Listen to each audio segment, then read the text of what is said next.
Okay, let's fucking get this. Okay, this is podcast 1 on Ali's Take. Man, we are back, obviously. I didn't get to cover the first, weekend of the Prem. Fucking disappointed in myself. But things came up, man. Things came up. But we are covering weekend 2, match day 2, about what happened in the Prem. I'm not going to go over the whole league or the weekend. I'm just going to go over 2 games I really want to talk about. I'm also going to go over Ronaldo's debut and then some rumors about fucking Messi and Alonso from Chelsea. But it's disappointing being a Man United fan. Okay, it's fucking disappointing, guys. Okay, so the 2 matches I definitely want to talk about have to be Chelsea versus Arsenal and then Man United versus Brighton. So let's just talk about the Manchester United one first. Some things I want to get off my fucking chest. Obviously, there were other games. Liverpool versus Crystal Palace. That was a fucking game. I expect more from Liverpool, but obviously you can see that this year everybody's a lot more competitive. Everyone's a lot better than they were last year. You could definitely say that. Zaza is a fucking animal. Okay. But let's just talk about Man United for a second. It's fucking disappointing, man. All my friends just keep fucking making fun of me. But man, what a game. What a shit game, man. Obviously this video is going to go for 30, 40 minutes maybe. With podcasts, I aim to do them longer just because there's a lot of things to go over with than like a 13-minute YouTube video. I will be going over other things in my YouTube videos that are going to be shorter. Not everything's going to be about soccer. You never know. I could talk about fucking Nicki Minaj and how petty she's being, how relevant she wants to be being a fucking baby. But let's go back to soccer. Let's talk about things that actually matter.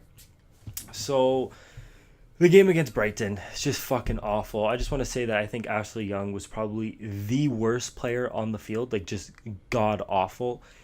I don't even know if he completed a pass that was more than fucking 10 yards. Like, he is such a horrible performance from Ashley Young that it fucking sickens me. I literally almost went to sleep how much I just did not want to fucking watch Manchester United play. And the thing is, I live in Edmonton, Alberta, so the games are like 9 a.m., 7 a.m., and like 5 a.m., so I record a lot of them and I watch them after.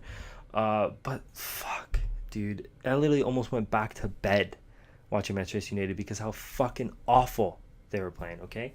Obviously, it's going to be an 18-plus video with all these cuss words going on, but it's embarrassing and disappointing watching Man United play, okay? Lukaku, awful. I swear his offside awareness has to be the worst I've ever seen. This guy runs until he's fucking 40 yards offside, man.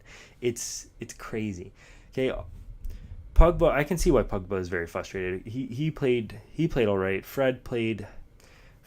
I just think the whole game is Manchester United just trying to force the ball to Lukaku, which it didn't work, obviously. I mean, I see the game as 3-1. The game was over.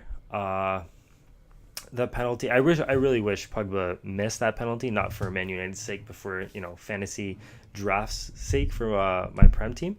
But just such an awful game from everyone. I think Bailly, like we had so much hope for this guy. All our hope was on this guy. Once he's healthy, he's going to be amazing. Comes back, new year, just absolutely one of the worst performances. I understand he made one huge tackle, or one really bad tackle, but none of his plays, or just the whole game, he didn't play as good as we wanted him to. Lindelof, he's still young, but there's still no excuse. Like, you're in the Prem now, man. Okay, obviously, last year you weren't the best, or half a year, or whatever, but we expect so much more because we can't play Smalling and Rojo, okay, or fucking Phil Jones. We can't do that to ourselves. You know what I mean? So just such a shit performance from Manchester United. Brighton played great, I'd say. I think they played a lot better than we did, obviously through the score. But just Lukaku just played awful. I think Mata was probably our best player, which is very surprising to say because you really don't expect Mata to be your best player. I'm not saying he's a bad player at all, but Mata being our best player, I think everybody else just played awful. I just want to say it. I don't want to, say Ashley Young was the fucking reason why we lost. Ashley Young is by far one of the worst players after that game that I've ever seen. But, a lot of people after that, we've been talking about, Jose Mourinho this, Jose Mourinho that. I still think Jose Mourinho is a genius.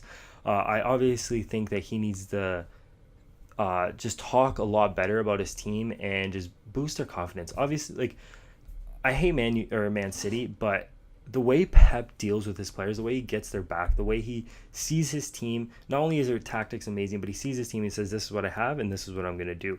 Obviously, Otamendi and company were they're not the best, and they weren't doing very good until Pep came. And then when Pep came, Otamendi was playing absolutely fantastic for City, and same with Company. Company, you could see that he was declining in skill just because of his age, but then just absolutely turned up last year, and that was the center back partnership right there that everybody was fucking scared of. Laporte and Stones are playing amazing as well, and just how Pep just brings intensity to his team. He has so much depth and he uses all his players, and I think that's what Jose Mourinho needs to start doing. I don't think that because of Jose Mourinho is why we're losing games. Uh, a lot of people are blaming it on him, but a lot of people are blaming it on like the board, the CEO, and I'm gonna agree with them.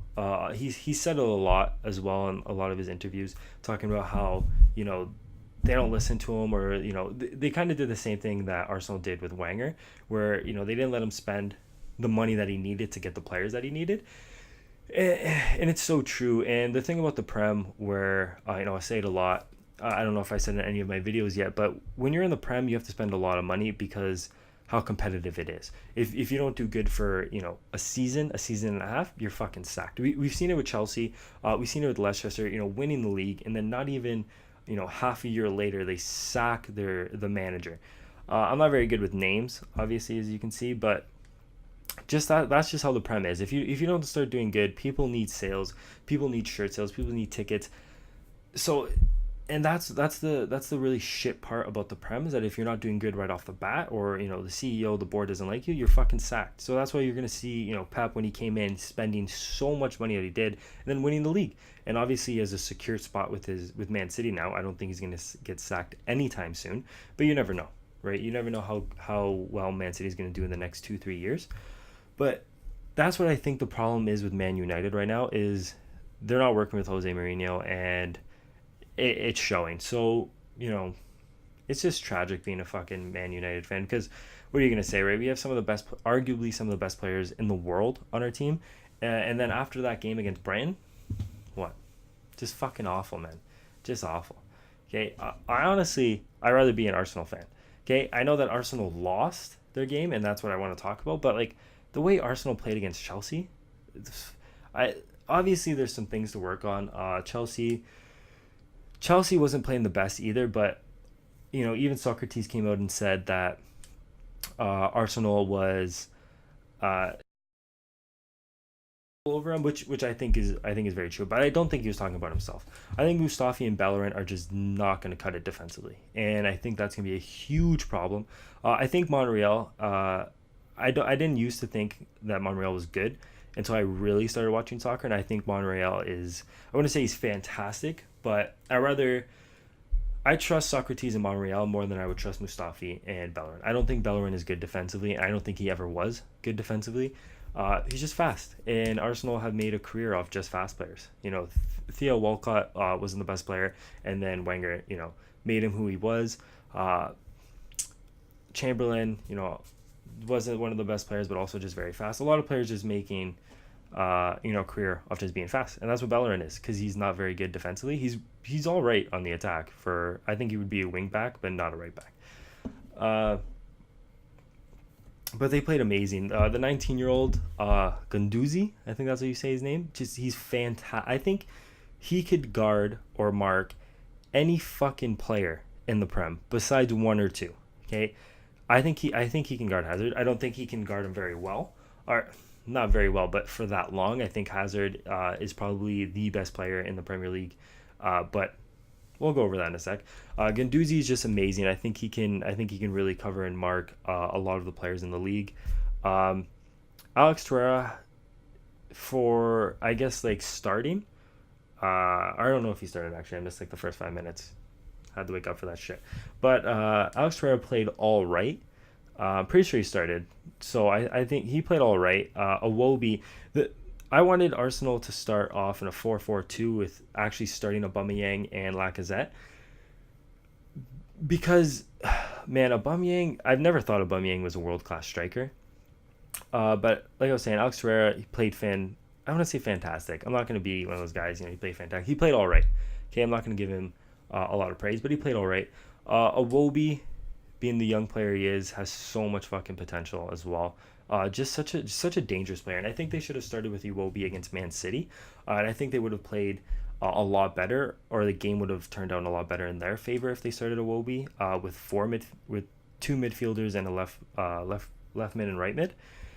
But Mkhitaryan played amazing. Mkhitaryan is world class, like I thought, especially when he used to play for Man United and then Arsenal later on last season. But I think Mkhitaryan is world class for sure.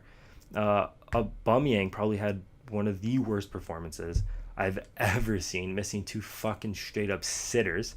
Okay, that was embarrassing. I felt that for Arsenal fans.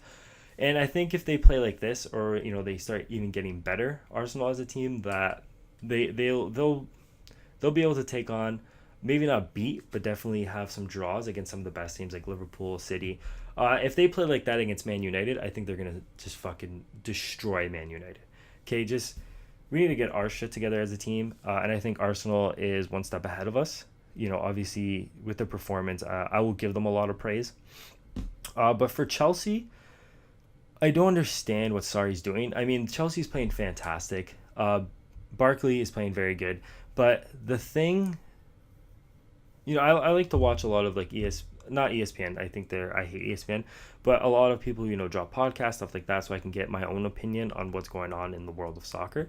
And a lot of people, which I agree with, are saying that they're better with playing three at the back because there's more center backs. Two more than they have right now. And I think that's so true, because the way Chelsea play with Alonso, who I think is fantastic, he's never really back there, and I don't think he's that good of a defender either, and neither is David Luiz. So you can see that two of Arsenal's goals came from that side, and a lot more should have came from that side, just because of how bad of a defender. I'm not saying he's horrible, but just bad defending on Alonso's part and David Luiz's part. I don't think they're very good. When you usually play three at the back, it can also be at the five at the back if your wing backs help you out. But also for David Luiz, who's not really a center back in a lot of people's eyes, somebody who likes to play, or is a very good center defensive mid type player who can also attack. The way he pushes up and the way Alonso pushes up, it leaves such gaps in Chelsea's defense. Obviously, I'm not a fucking sports analyst or anything like that. This is just my opinion, and obviously they're correct, because you can see that two of the goals came from that side. So I'm just going to put that out there. But Chelsea's been absolutely fantastic, and I think if they fix the problem with their back line and actually starting Hazard, I think they're going to be a very scary team. You could even say top three. I wouldn't. My top three definitely has to be City, Liverpool, and if they play like the way they did, but fix their defensive problems and kind of start Hazard, I think Chelsea will be in my top three. Just because, like I said before, I think Hazard is probably the best player in the Prem. Harry Kane is fantastic, but I don't think the player who scores the most goals is the best player. Obviously, it's different with Ronaldo because he's the best player of all time. But I really wanted Sanchez to bring back the dominance that he had 2-3 years ago and become like he was the best player a couple years back when he first joined the Prem for Arsenal.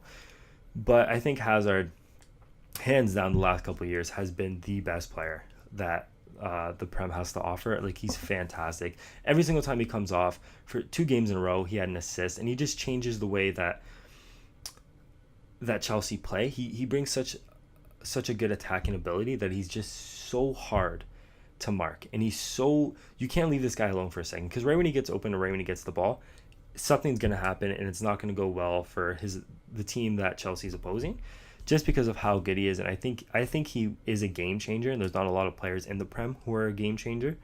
But Hazard, hands down, maybe this is going to be the fucking title of the video, but Hazard definitely has to be the guy for the weekend. I don't care if he didn't start. Okay, he is the man from the weekend, and probably I think is going to be the best player in the Prem. That could also go to Mo Salah, who I thought was the best player in the Prem last year as well. But definitely Hazard and Chelsea are a fucking scary team. Okay, the way they're playing, and even Barkley. I was giving a lot of hate to Barkley before, but he played fantastic. Who else? Who do I fucking want to say? Azpilicueta played great. Rudiger played great as well, even though I don't like him.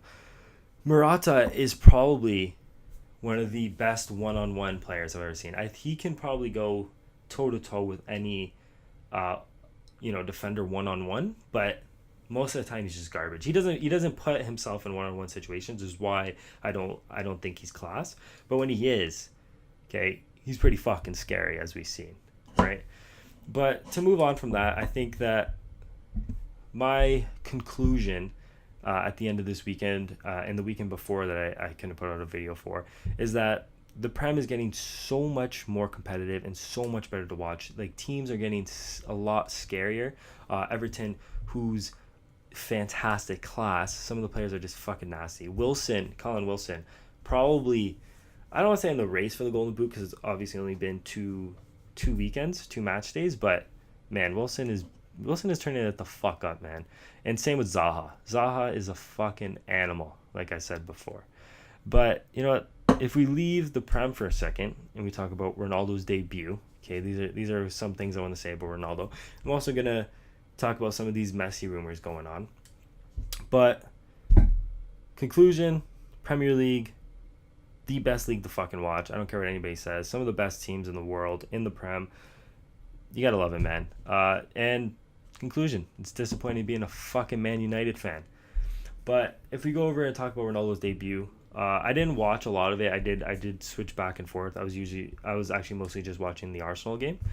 But that game with Ronaldo and Juve, man, the only reason why I didn't pay a lot of attention to it is because I thought Ronaldo was just going to go off.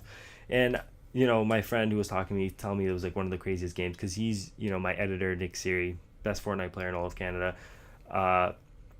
But when me and him were talking, he was like, yo, this is the craziest game I've ever seen. And I was like, dude, I didn't fucking watch it. I was watching, Chelsea versus Arsenal. He's like, what the hell's the matter with you? He was like, dude, I thought Ronaldo was going to score 3 or 4 goals. And then he responds, well, this is Serie A, man. Doesn't happen.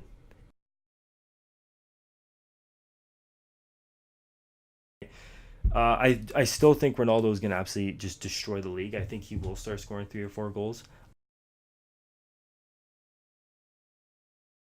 Now playing against probably the league with the best defenders or the best backlines.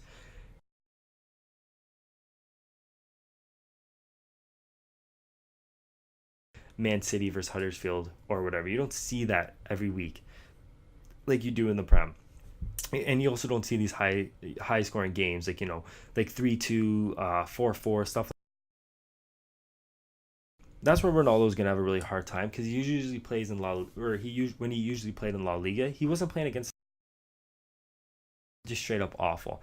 And I think that's what the Serie A has over La Liga is that so much better in the back line. And you can see that Ronaldo had a huge, a really hard time playing against these defenders, taking a lot of his shots outside the box, which he usually doesn't do. He scores a lot from outside the box, but he usually doesn't take as many shots as he did from outside the box. He's usually in the box, either scoring headers, scoring, great positioning goals, and just using his strength and his just athleticism to get those goals inside the 6-yard box. But we can see that he's having such a hard time that he had to take a different approach. And I think after Ronaldo hits 3 or 4 games into the season, that he's going to realize what he needs to do, and he's going to kind of find the meta and like the formula to be the best scoring player or the most the player who scores most goals, just because that's how Ronaldo is, man.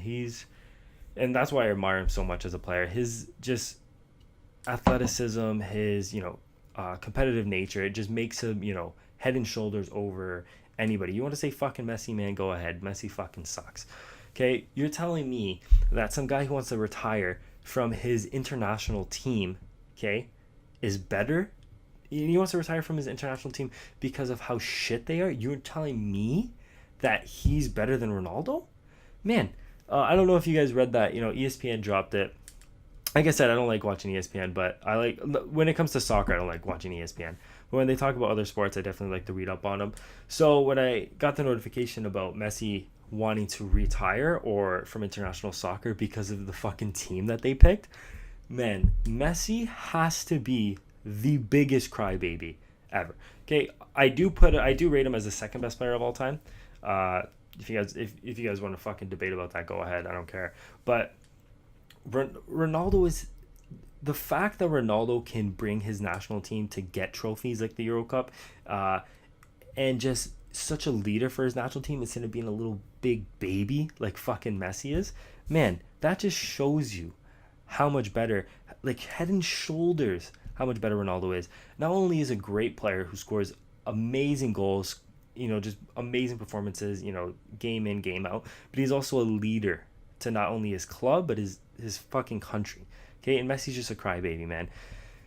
You don't see, like, if you want to argue that Messi is as good as Ronaldo or even better, he has to win at least one trophy internationally. Okay, just at least one. Okay, and that shouldn't be hard. He's been in fucking 4 finals and lost all of them. It's kind of pathetic, guys. It's kind of how many times? I think he lost 3 Copa America finals. That's pathetic, man. That's pathetic. Like, come on, guys. Let's be fucking real here. But anyways, fuck that. Let's move on. Messi's a fucking pig. What I really want to talk about is actually Real Madrid losing to Atletico in the Super Cup final, which was hilarious because literally before that and some after that were saying we don't some Real Madrid players and some staff from Madrid saying, oh, we're looking at a team that doesn't need Ronaldo, blah blah blah, going for all these fucking transfers and then none of them wanted to come to Real Madrid because of how shit not only Perez as a buffoon he is, but just the staff and how the team's looking. And then they lose to Atletico in the finals for the Super Cup. And I don't even know when's the last time Real Madrid lost to Atletico in the final. Probably in like 2014 or something. I'm not sure. Actually, no, they didn't even lose. And then rumors have come out saying that Real Madrid's looking for Alonso and they're in a race with Atletico Madrid. One, I don't think Alonso's gonna fucking leave Chelsea because of how good he is and how much the club needs him. And 2, why the fuck does Real Madrid want to just sign all these big names? Okay, like Alonso, Harry Kane, Neymar, Lewandowski. Like, they want to sign all these players that are so rooted into their club. Like, who the fuck do these guys think they are, man? I know I got a fucking Real Madrid jersey up here, which I used to be a huge fan until I'm not gonna say because Ronaldo left, like I follow him wherever the fuck he goes, but just because of all the stories that have come out with him, and then a lot of other stories that come out with other players saying how they're treated, blah blah. And I still love the club, man. One of my favorite clubs, but just the way they've been acting, I just hate Perez, which makes me want to fucking hate Real Madrid. I don't know if that makes any sense to you guys, but yeah, just test me. I hope Real Madrid does have a bad season, just so they fucking wake up and realize how stupid their staff is right now, and then maybe they change. Maybe they go back to one of my favorite clubs. But right now, conclusion for the whole fucking podcast. Hope you guys liked it. Conclusion: it's fucking disappointing to be a Manchester United fan, and Real Madrid is Ronaldo is just head and shoulders above fucking shit cunt Messi. But hopefully we get this podcast onto Apple Podcasts and Google Play. Hope you guys enjoyed it. I will be posting a lot more videos where it's just straight up fucking no cuts, no nothing, just me, camera, that's it. Hope you guys like it. Make sure you guys drop a like and then some comments, and just make sure you hit that subscribe button. Thanks.